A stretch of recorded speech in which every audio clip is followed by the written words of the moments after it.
Hi everyone, welcome to our channel AB home kitchen.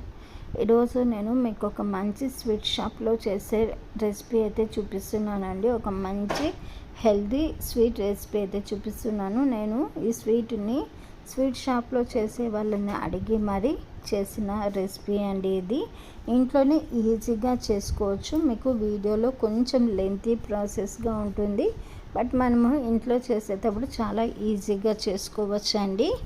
ఈ స్వీట్ని నేను ఇంట్లోనే ఎలా చేసుకోవాలనేది చూపిస్తాను. ఈ స్వీట్ మనము పిల్లల బాక్స్లోకి, లేదంటే ఇంటికి ఎవరైనా గెస్ట్లుగా వస్తున్నప్పుడు ఏదైనా స్వీట్ తినాలనిపించినప్పుడు ఇలా చేసుకుంటే మనకు బాగుంటుందండి. ఈరోజైతే నేను మీకు ఈ khoa, dates, dry fruits, nuts roll ఎలా చేసుకోవాలనేది చూపించబోయే స్వీట్ రెసిపీ అండి. మీరైతే తప్పకుండా ఈ వీడియోని చివరి వరకు అయితే చూడండి. అలాగే ఎలా చేయాలనేది మీకు క్లియర్గా నేను చూపిస్తానండి. ఫస్ట్ అయితే నాకు ఈ డేట్స్ రోల్ని ఎలా చేసుకోవాలనేది చాలా తక్కువ ఇంగ్రీడియంట్స్తోనే చూపిస్తున్నాను. ఫస్ట్ ఇక్కడ వీడియోలోకి వెళ్తే మనము ఇక్కడ ఒక మిక్సర్ జార్ పెట్టుకున్నామండి. ఈ మిక్సర్ జార్లోకి నేను ఒక 100 గ్రామ్స్ వరకు డేట్స్, అంటే వితౌట్ సీడ్స్ అన్నమాట, వితౌట్ సీడ్స్లో ఉన్న డేట్స్ని తీసుకొనేసి వీటిని అన్నిటినీ మెత్తగా పేస్ట్ చేసుకుంటున్నాం. వాటర్ లేకుండా పేస్ట్ చేసుకోండి. ఇప్పుడు దాన్ని పక్కన పెట్టేసి ఇప్పుడు ఇంకో ప్యాన్ తీసుకొనేసి ప్యాన్లో కొంచెం ఒక స్పూన్ వరకు ఆయిల్ వేసుకుందామండి.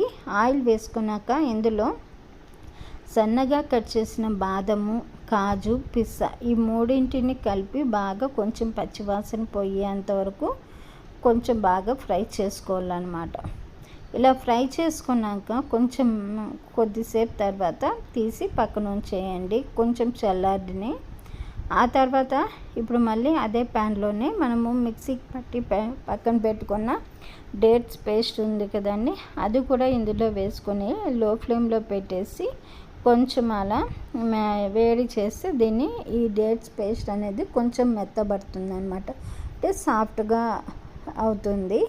ఇప్పుడు దాన్ని కూడా పక్కన పెట్టేసి ఇప్పుడు ఇంకో ప్యాన్, అంటే ఈ ప్యాన్ పెట్టే ముందు కొంచెం థిక్నెస్గా అంటే మందంగా ఉండాలండి. అప్పుడే మనం చేసే కోవా అనేది మాడిపోకుండా బాగా వస్తుంది అన్నమాట. ఈ కోవా ఇప్పుడు చేసుకునేది ఒక 1/2 లీటర్ పాలు అయితే వేసుకున్నానండి. కాంచి పక్కన పెట్టుకున్న పాలను వేసుకొనేసి ఒక పాలు కొంచెం బాగా వేడెక్కాక ఒక 2 కప్స్ వరకు మిల్క్ పౌడర్ని వేసుకున్నానండి. ఈ మిల్క్ పౌడర్ని వేసుకున్నాక వెంటనే బాగా కలపండి, ఎందుకంటే లేదంటే మనకు ఉండలు కట్టేస్తుంది. ఇప్పుడు ఇప్పుడు ఇందులోకి ఒక 1/2 కప్పు వరకు కాజు పొడి వేసుకుంటున్నానండి. కాజుని మిక్సీకి పట్టి పెట్టుకున్న పొడి కూడా వేసేసుకొని ఒక 1/2 కప్పు డిస్కెటెడ్ కోకోనట్ పౌడర్ వేయండి, అది కూడా వేసుకొనేసి మంచి ఫ్లేవర్ కోసం ఇలాచీ పొడి వేసుకొనేసి ఇవన్నీ కూడా బాగా పాలల్లో కలిసేలా బాగా కలుపుకోవాలి. ఇప్పుడు ఇక్కడ నేను సాఫ్రాన్ మిల్క్ కూడా వేసుకుంటున్నానండి కలర్ కోసము. ఈ సాఫ్రాన్ అనేది మీ దగ్గర లేదంటే మా కేసరి కలర్ని కూడా ఎల్లోది వాడచ్చండి. ఇప్పుడు ఇందులోకి నేను 3/4 కప్పు వరకు షుగర్ కూడా వేసుకుంటున్నాను. మనకు ఈ కోవా అనేది మాడిపోకుండా ఇలాగే తిప్పుతూ ఉంటే మనకు బాగా దగ్గర పడుతుందండి. మధ్యలో ఇందులో నెయ్యి కూడా యాడ్ చేసుకుంటూ ఉన్నాండి. ఒక 2 నుంచి 3 స్పూన్ల వరకు నెయ్యి అయితే పడుతుందండి. ఇలా కోవాని బాగా కన్సిస్టెన్సీ చూడండి, బాగా దగ్గర పడింది కదా. మనకు ఈ కాజు పొడి, డెస్కెటెడ్ పొడి, కోకోనట్ పొడి, మిల్క్ పొడి ఇవన్నీ కూడా వేసుకున్నాం కాబట్టి మనకు కోవా అనేది కన్సిస్టెన్సీ కూడా కొంచెం ఎక్కువగా వచ్చింది. ఇవన్నీ వేసుకుంటేనే మనం చేసే రోల్ అనేది బాగా వస్తుందండి. ఇప్పుడు మనము ఈ కన్సిస్టెన్సీ కోవా ఎలా వచ్చింది అనేది ఇలా చేతికి నెయ్యి రాసుకొని ఇలా కొంచెం కోవాని తీసుకొని ఇలా వేళ్ళతో ఉండలాగా చుట్టుకోవాలన్నమాట. ఇలా ఉండ అనేది వస్తే మనకు పర్ఫెక్ట్ కన్సిస్టెన్సీ వచ్చిందని అర్థం అండి. ఇప్పుడు ఫ్లేమ్ని స్విచ్ ఆఫ్ చేసేసి కొంచెం చల్లారబెడదామండి కోవాని. ఇప్పుడు మూత తీసి చూద్దామండి. డేట్స్ అయితే రెడీగా, డేట్స్ పేస్ట్ అయితే మనము వేడి చేసి పక్కన పెట్టుకున్నాం కదా, ఇందులోకి మనం వేయించుకున్న నట్స్ కూడా వేసుకుందామండి. నేను ఇక్కడ కొంచెము ఎక్స్ట్రాగా మిలాన్ సీడ్స్ కూడా యాడ్ చేసుకుంటున్నాను. ఈ మిలాన్ సీడ్స్, ఈ డేట్స్, ఇవన్నీ నట్స్ అన్నీ కూడా మనము ఈ డేట్స్లో బాగా ఈ డేట్స్ పేస్ట్లో బాగా కలుపుకోవాలి. ఇలా కలుపుకున్నాక ఇప్పుడు మనము ఇక్కడ ఒక ముద్దలాగా రెడీ చేసుకోవాలండి. చపాతీ ముద్ద ఎలా చుట్టుకుంటామో ఆ విధంగా చుట్టుకోవాలి. ఆ తర్వాత ఇక్కడ మనము ఇందులోంచి చిన్న చిన్న బాల్స్ మనకు ఎన్ని వస్తాయో మనము రెడీ చేసి ఇలా పక్కన పెట్టుకోవాలన్నమాట. నాకైతే ఇక్కడ ఒక 5 నుంచి 6 వరకు వచ్చినాయండి. ఇప్పుడు మనము కోవా కూడా బాగా చల్లారిపోయింది. ఇప్పుడు దీన్ని కూడా, ఈ కోవాని ఒక చేతికి బాగా నెయ్యి రాసుకొనేసి కొంచెం కోవాని ఒక చిన్న సైజు ఉండలాగా తీసుకోవాలండి. ఇలా తీసుకున్నాక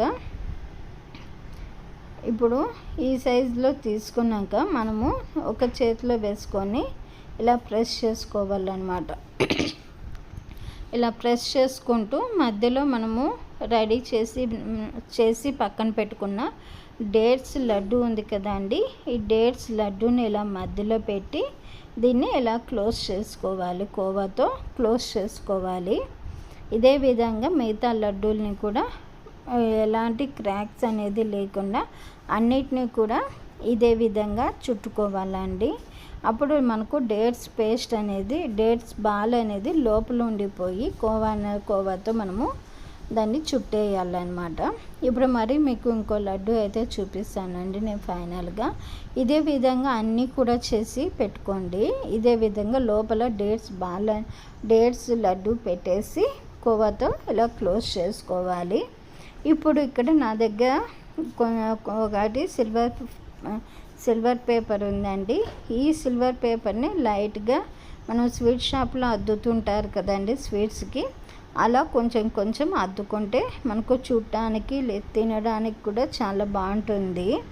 నేను ఇక్కడ అద్ది ఒక 15 to 25 minutes ఫ్రీజర్లో పెట్టేశానండి. ఇప్పుడు మనకు ఫ్రీజర్లో పెట్టాక ఇది కొంచెం బాగా గట్టిగా ఉంటుంది, స్ట్రాంగ్గా ఉంటుందండి. ఇలా అన్నిటినీ కూడా కట్ చేసుకోవాలి. ఇలా ఈ విధంగా అనేది కట్ చేసుకుంటే చూడండి మనకు పైకి లోపల మనం నట్స్, డేట్స్ పేస్ట్ అన్నీ కూడా పెట్టాం కదా, ఎంత బాగా కనిపిస్తున్నాయో. ఈ డేట్స్ లడ్డూని మనము పిల్లల బాక్స్లో కూడా పెట్టచ్చు, ఇంటికి వచ్చిన గెస్ట్లకు కూడా పెట్టచ్చు. మనము ఫ్రిడ్జ్లో ఈ లడ్డూని పెట్టుకొని ఒక 1 week నుంచి 2 weeks వరకు బాగుంటాయండి, మనం తినచ్చు కూడా. ఇప్పుడైతే రెడీ అయిపోయినాయి మనకు డేట్స్ రోల్ అయితే, dates and dry fruits roll అయితే రెడీ అయిపోయింది. మీరు కూడా ఇదే విధంగా రెడీ చేసి చూడండి, మీకు ఖచ్చితంగా బాగా వస్తుంది. ఈ మెజర్మెంట్స్ని అయితే ఫాలో అవ్వండి. And thanks for watching my channel. Please subscribe చేసుకుని లైక్ చేసి వీడియోని షేర్ చేయండి. And thanks for watching. Please subscribe.